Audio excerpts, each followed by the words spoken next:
Western Spring Television. Ours it is.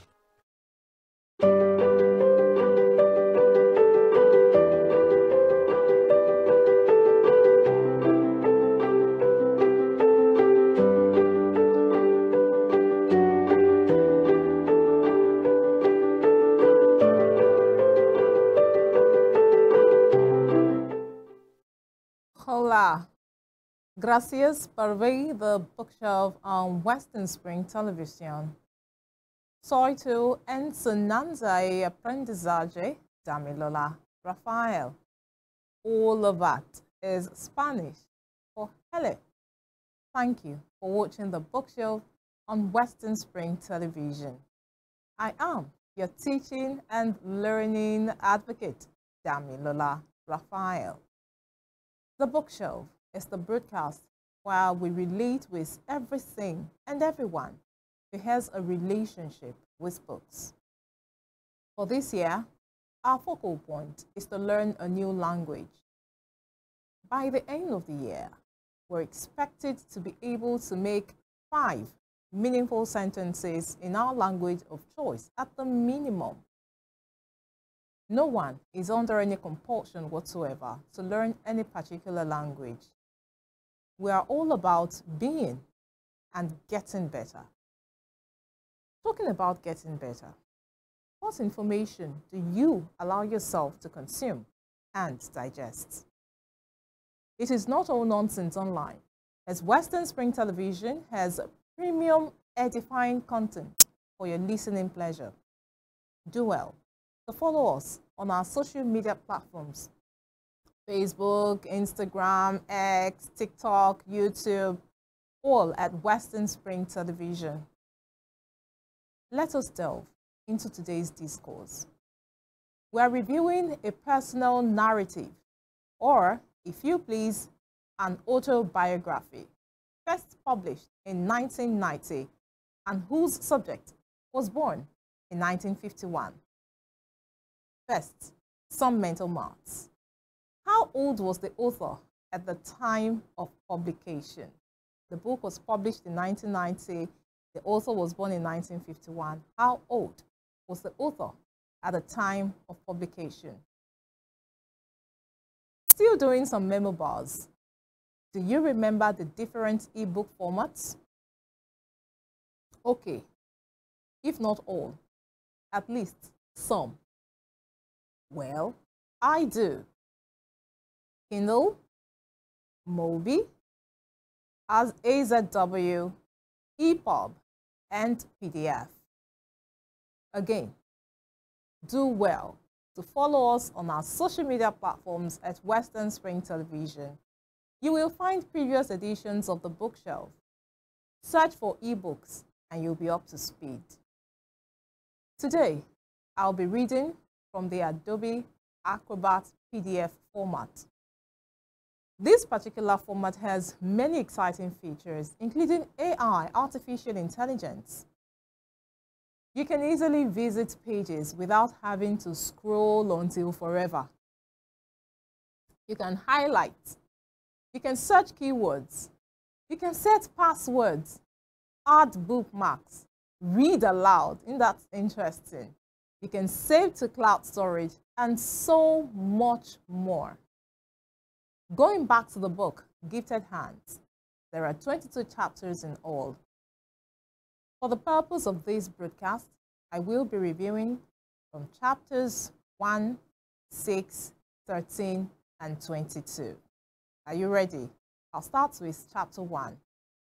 And as I said, this is a very, very interesting format for me to go through, because I could just be on page 224, I could be on page 150 and decide to move over to some other parts of this material that we are reviewing today.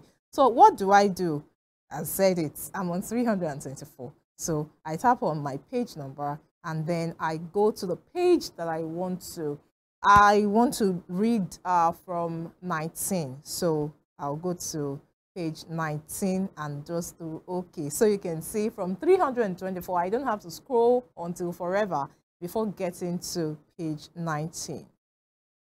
And the topic there is Goodbye, Daddy, chapter 1.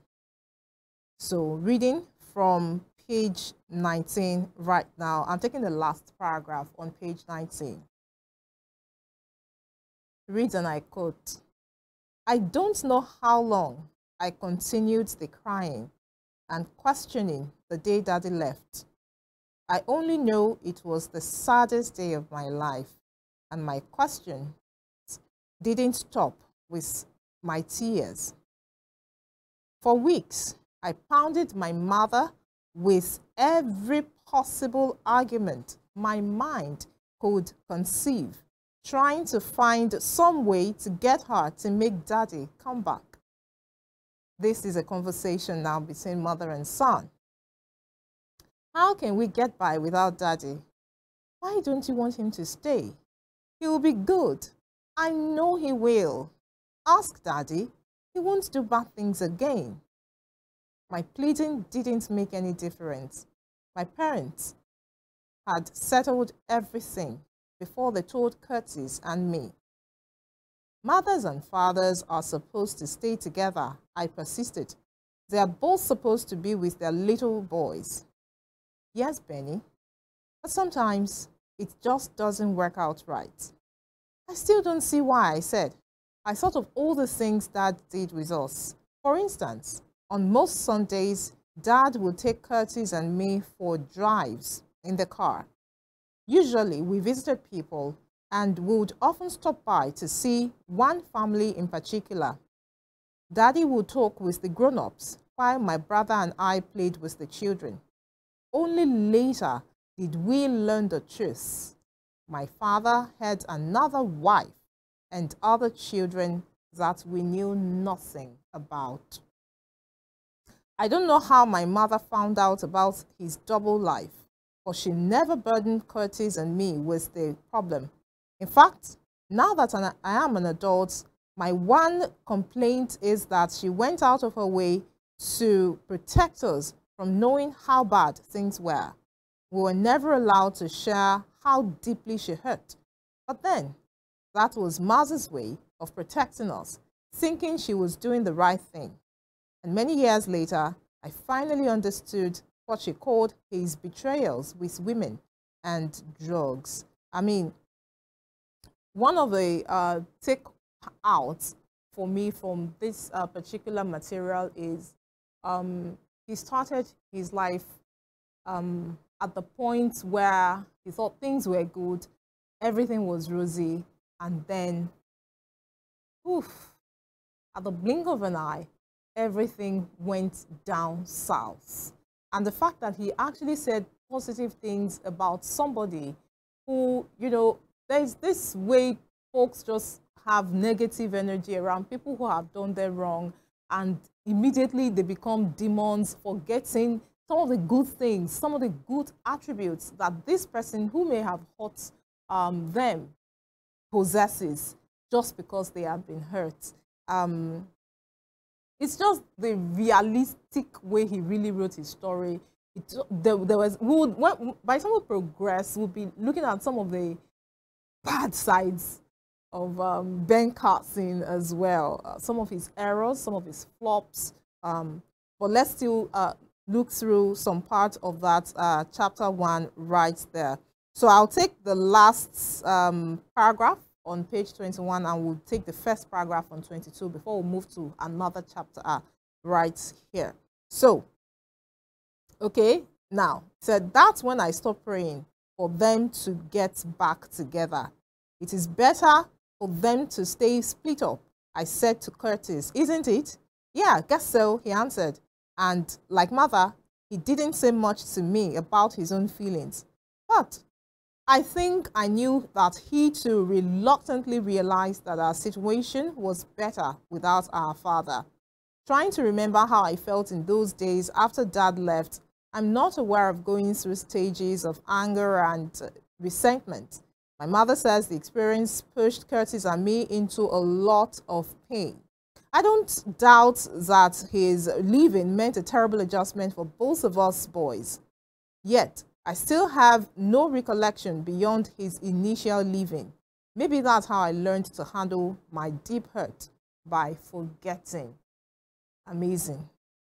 So we would move on to chapter 6, and I'll be starting reading right here from page 81. I would want for us to look through page 81, 85, and 86, or maybe I should say pages 81, 85, and 86. So I'm going to tap right there, and then it pop up some stuff. So I tap on the page number, and I'm going to page 81 at this time. Very interactive, very, very interactive, using this particular format right here. Okay, so chapter 6 is titled A Terrible Temper. And let's go to that last paragraph there. Okay, just looking at the first paragraph, beg your pardon, on page 81. Let's go. I was in the 9th grade when the unthinkable happened. I lost control and tried to knife a friend. Bob and I were listening to a transistor radio when he flipped the dial to another station.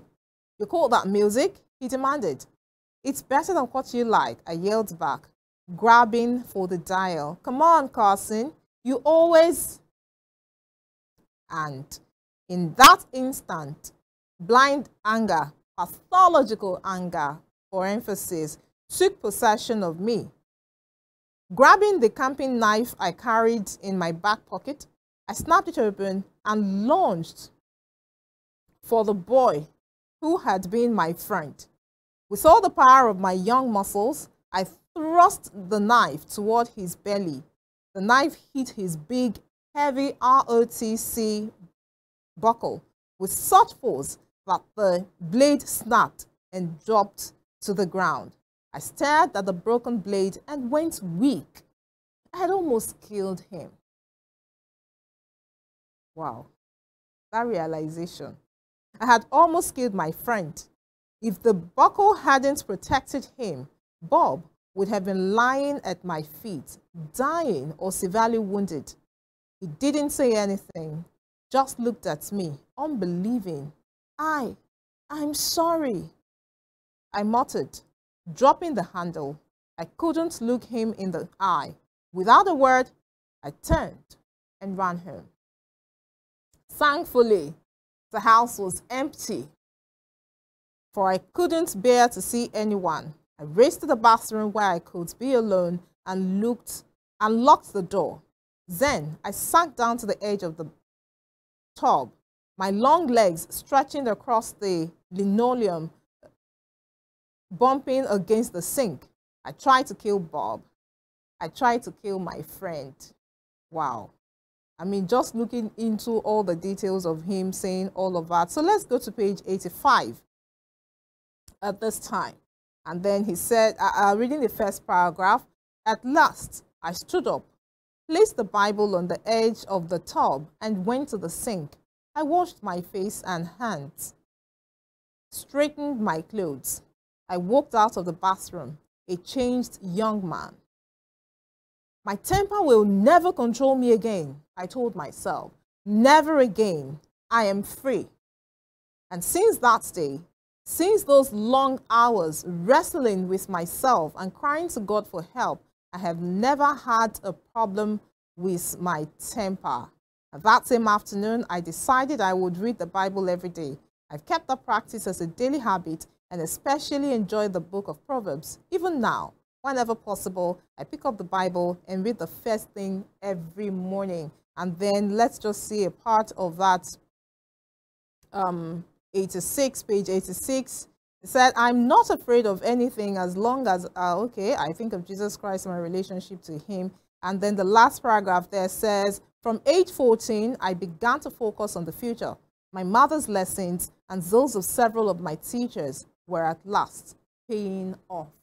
It's just the no-holds-barred truth here for me. The fact that he came clean, told us the very dirty part of his growing up, and his realization of himself, who he was at that time as a person, knowing that, okay, so I can, you know, at the first chapter that we reviewed, it was more like pointing fingers. Parents are supposed to stay together to take care of their children. You should be responsible for me. In chapter 6, he has now become. And he's realizing, even though he was 14 years old at that time, realizing, so it is my responsibility to take charge of my life, and making that decision at age 14. And how old was he when the book was published? I asked that question earlier. I am not going to be tempted into saying the answer. I almost said at that age that he was writing the book, he was still doing it. I don't know if he's doing it now. He's over 70 at this time. I'll take this very quick breather, dear viewer. The bookshelf will be back on the other side of it for us to continue the review of the book, Gifted Hands, the Ben Carson story. I trust that you're enjoying it and you're seeing reasons why we had a mandate some time back in the year talking about us writing a book. We'll take this very, very quick breather and I'll be back shortly. Just stay with us.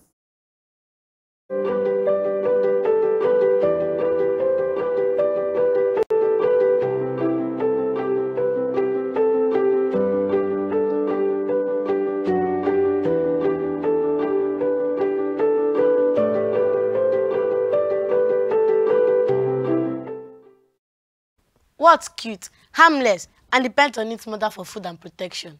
Well, me of course, but also a shy little creature called the pangolin.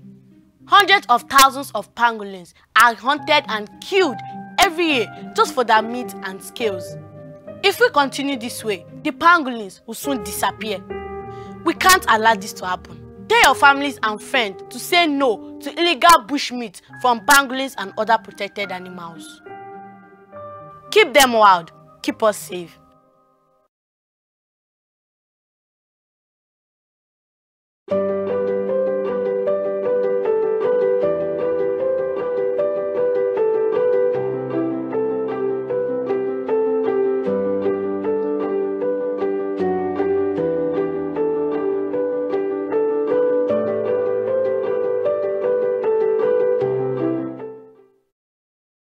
Thank you very sincerely for keeping faith with us right here. It is the broadcast of The Bookshelf with your teaching and learning advocate, Damilola Raphael, live on Western Spring Television. We're taking on the second and final leg of the broadcast of Bookshelf right now, and we are having a book review, Gifted Hands, the Ben Carson story, first published in the year 1990. And yes, there is an adaptation of that particular book into a movie at this time.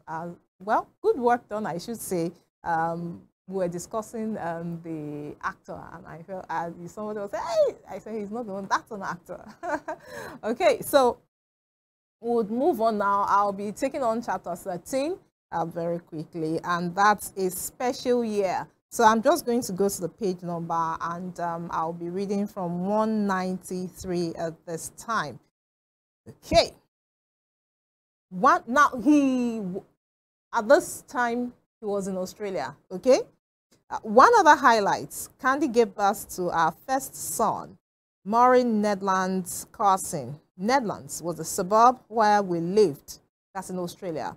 And that birth was on September 12, 1983. How many years ago is that now? And then, almost before we realized it, my year was up and Candy and I were packing to return home.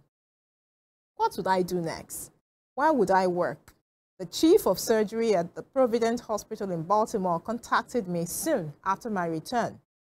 Ben, you don't want to stay over there at Hopkins. He said, you could be so much better off with us here. Providence Hospital concentrated on medical services for blacks. No one is going to refer any patients to you at Hopkins, the chief of surgery said. Why? That institution is steeped in racism. You're going to end up wasting your talent and your career in that racist institution, and you will never go anywhere. I nodded, thinking, maybe you're right. I listened to everything he had to say, but had to make my own decision. And if you look through that entire chapter 13 and reading further, you discover the decision he eventually made. I have 2 more chapters that I want for us to cover in this review. At least I want for us to do a minimum of 5 chapters. So let's move to chapter 19, shall we? Yes, we shall. We'll be doing chapter 19. So I tap right here on my page number and I go to the page that I would want to review, and that is page 280. Chapter 19 is titled Separating the Twins. I mean, that's what really made him trend, right? That's what made him popular. That's what gave him global fame, global acclaim. So we should touch on that. Let's read. I wanted to kill them and myself as well. Teresa Binder said in January 1967, during her 1987, beg your pardon, during her 8th-month pregnancy, the 20-year-old woman received the terrible news she would give birth to Siamese twins. 20 years old. I mean, life is just starting for this one, and hearing that news. And as I said, it's just no hold barred truth for me, giving the details of some of the things. One question you want to ask is, did he have to interview each person? He wrote their names and the roles they played, the things they said before publishing, or did he just publish? There have been books, and then, of course, there are counter publications as well. We'll look into that in due course, of course, on the bookshelf. I told you, learning is fun. I'm having fun. I'm sure that you are as well. Okay? So we've done page 280. Page 283 talked about the motions that the parents went through with the children. And then if you move down to 292, talking about the surgery and how at the time he hoped that the kids really were going to recover, fully recover. That's the word, fully recover. So let's go to the last chapter, and that's chapter 22. So we took on the first chapter. Now we're taking on the last chapter right here. And chapter 22 is titled Think Big. Okay, so I'll be starting with page 316 right here. And he said, he talked about the dream himself and his wife shared. He gave the acronym, right, for Think Big.